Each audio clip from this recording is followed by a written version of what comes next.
ミシェル、あれ、今日はなんかいつもよりおしゃれだね。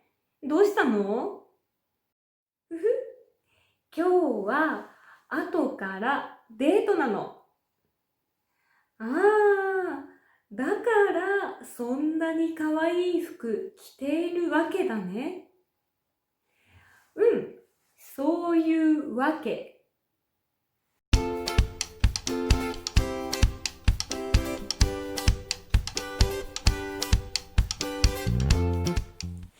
こんにちは。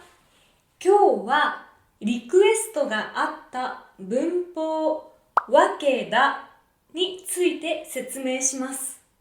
これは日本語能力試験3級レベルです。早速文法の説明に入る前に、皆さんわけって言葉知っていますか？これは理由とか意味っていう意味なんです。わけがわからない。これは意味がわからないと同じです。あと、言い訳という言葉もありますね。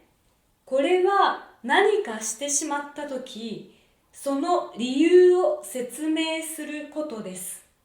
英語の excuse ですね。実は日本語にはわけを使った文法がいくつかあります。今日はその中の一つ、何々わけだについて見ていきましょう。そして次の動画で否定の形、何々わけではないと何々わけがないについても説明したいと思います。この何々わけだの文法をもう知っているという人、実際に使うことができますか？このわけだは少し特別な使い方をします。自然な使い方が身につくように丁寧に説明しますので、ぜひ最後まで動画を見てください。それでは始めましょう。まずは何々わけだの文法の形を見てみましょう。普通形プラスわけだです。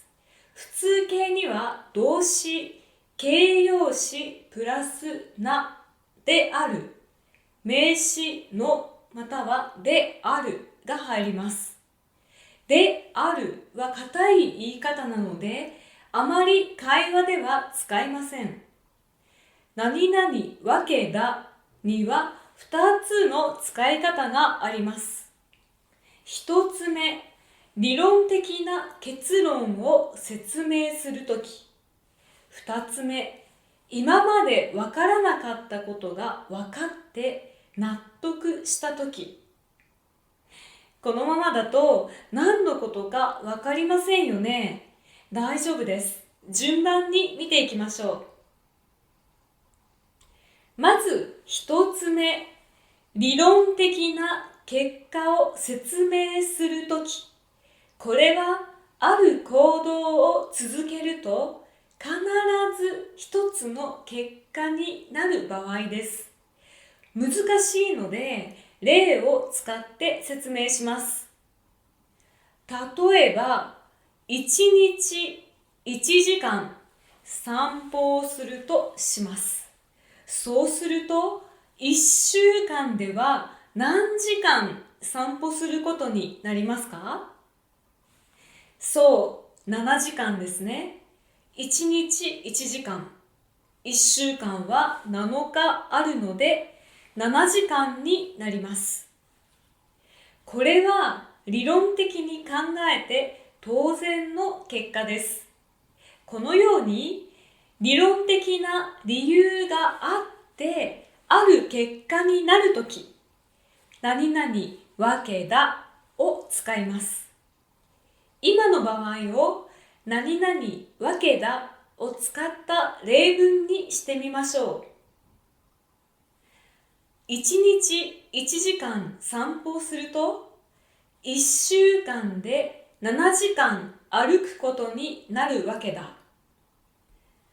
1日1時間散歩すると、1週間で7時間歩くことになるわけだ。もう一つ例文を見てみましょう。僕は日本語の勉強を18歳の時に始めた。だから今年で5年間勉強していることになるわけだ。僕は日本語の勉強を18歳の時に始めた。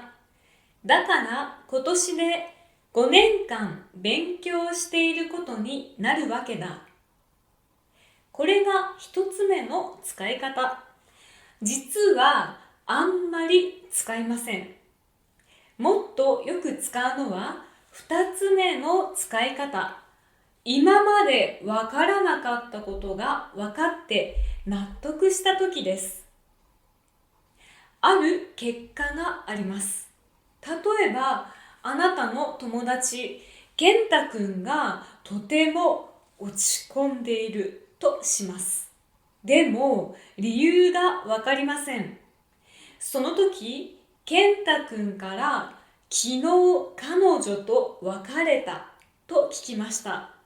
それであなたはなんで健太くんが落ち込んでいるのかの理由がわかりました。そんな時にこのわけだを使います。健太くん、元気ないね。どうしたの？昨日彼女と別れたんだ。そっか、だからそんなに落ち込んでいるわけだ。だからそんなに落ち込んでいるわけだ。もう少し例を見てみましょう。ヘレンさんという日本語がとても上手なアメリカ人の人がいます。最初はなぜ彼女がそんなに日本語が上手なのか理由がわかりませんでした。でもヘレンさんが実は日本に10年も住んでいたことがわかりました。そこであなたはこのように言うことができます。ヘレンさん、日本語がペラペラですね。ありがとう。実は日本に10年間住んでいたんだよ。だからそんなに日本語が上手なわけですね。だからそんなに日本語が上手なわけですね。今の2つの例文を見て気づいたと思いますが、この何々わけだはだからと一緒に使うことが多いです。だからそんなに日本語が上手なわけですね。いかがでしたか？次の動画ではわけを使った否定の文章を勉強しましょう。いつも動画を見てくださって本当にありがとうございます。これからも一緒に日本語の勉強を頑張りましょう。バイバーイ。